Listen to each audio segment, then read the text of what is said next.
ಯಳಂದೂರು ಪಟ್ಟಣದ ಪೊಲೀಸ್ ಠಾಣೆಯಲ್ಲಿ SC ST ಸಮುದಾಯ ಕುಂದುಕೊರತೆ ಸಭೆಯನ್ನು ಠಾಣಾ ವತಿಯಿಂದ ಆಯೋಜನೆ ಮಾಡಲಾಗಿತ್ತು. ಪೊಲೀಸ್ ಆವರಣದಲ್ಲಿ ಆಯೋಜಿಸಲಾಗಿದ್ದ ಪರಿಶಿಷ್ಟ ಜಾತಿ ಪರಿಶಿಷ್ಟ ಪಂಗಡದ ಕುಂದುಕೊರತೆ ಸಭೆಯಲ್ಲಿ ಹಲವಾರು ಮುಖಂಡರು ದೂರಿದರು.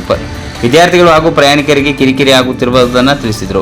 ಈ ವೇಳೆ ದಲಿತ ಸಂಘರ್ಷ ಸಮಿತಿಯ ಜಿಲ್ಲಾ ಸಂಚಾಲಕರಾದ ಯರಿಯೂರು ಸಿ ರಾಜಣ್ಣ ಮಾತನಾಡಿ, ಮೊದಲಿಗೆ ಯಳಂದೂರು ಪೊಲೀಸ್ ಠಾಣೆ ಕಟ್ಟಡವನ್ನು ತೆರವುಗೊಳಿಸಿ ಹೊಸ ಕಟ್ಟಡವನ್ನು ಮಾಡಿಸಿ ಹೋಬಳಿ ಮಟ್ಟದ ಠಾಣೆಗಳು ಚೆನ್ನಾಗಿದ್ದು ಮಳೆ ಬಂದರೆ ಸಿಬ್ಬಂದಿಗಳು ಭಯದಲ್ಲಿ ಕರ್ತವ್ಯ ನಿರ್ವಹಿಸಬೇಕಾದ ಮತ್ತು ಹೊಸ ಕಟ್ಟಡಕ್ಕೆ 10 ವರ್ಷದಿಂದಲೇ ಪ್ರಪೋಸಲ್ ಕಳಿಸಿದರೂ ಸಹ ಯಾವುದೇ ಪ್ರಯೋಜನವಾಗಿಲ್ಲ. ತಕ್ಷಣ ಮೇಲಾಧಿಕಾರಿಗಳಿಗೆ ತಿಳಿಸಿ ತಾಲೂಕಿಗೆ ನೂತನ ಪೊಲೀಸ್ ಠಾಣೆ ಕಟ್ಟಡ ನಿರ್ಮಿಸುವಂತೆ ತಿಳಿಸಿದರು. ಮಹಾನಾಯಕರ ಭಾವಚಿತ್ರಗಳನ್ನು ಅಪಮಾನ ನಡೆದ ಪ್ರಕರಣಗಳನ್ನು ತ್ವರಿತವಾಗಿ ಪತ್ತೆ ಹಚ್ಚಿ ತಪ್ಪಿತಸ್ಥರ ವಿರುದ್ಧ ಸೂಕ್ತ ಕಾನೂನು ಕ್ರಮ ಜರುಗಿಸಿ ಎಂದರು.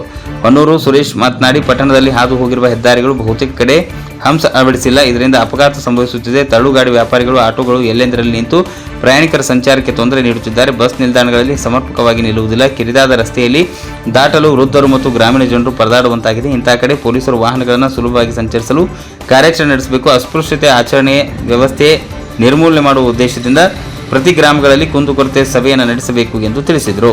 ಈ ಸಂದರ್ಭದಲ್ಲಿ ಮಾಂಬಳಿ ಪೊಲೀಸ್ ಠಾಣೆಗೆ ಪಿಎಸ್ಐ ಕರಿಬಸಪ್ಪ, ಪೊಲೀಸ್ ಸಿಬ್ಬಂದಿಗಳಾದ ದೊಡ್ಡ ವೀರಶೆಟ್ಟಿ, ರಂಗಸ್ವಾಮಿ, ರೇಖಾ, ಮುಖಂಡರಾದ ಪಟ್ಟಣ ಪಂಚಾಯಿತಿಯ ಮಾಜಿ ಸದಸ್ಯರ ಮಹೇಶ್, ದುಗ್ಗಹಟ್ಟಿ ಮಾದೇಶ್, ಮದ್ದೂರು ಉಮಾಶಂಕರ್, ಮಲಿಕ್ ಸೇರಿದಂತೆ ಮುಖಂಡರು ಭಾಗವಹಿಸಿದರು. ವರದಿ ಎಸ್ ಪುಟ್ಟಸ್ವಾಮಿ, ಹೊನ್ನೂರು, ಪ್ರಜಾಪವರ್ ಟಿವಿ, ಯಳಂದೂರು.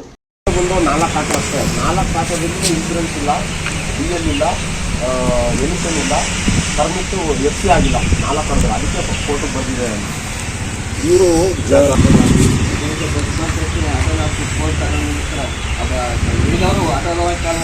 ಅಲ್ಲ ತಂದವೇ ಆ ಗಾಡಿಗಳು ಬಸ್ ಹತ್ರ ಹೋಗಿ ನಿಲ್ಸಿರಲ್ಲ, ಆ ಗಾಡಿಗಳೇ ತಂದವು. ನಾನು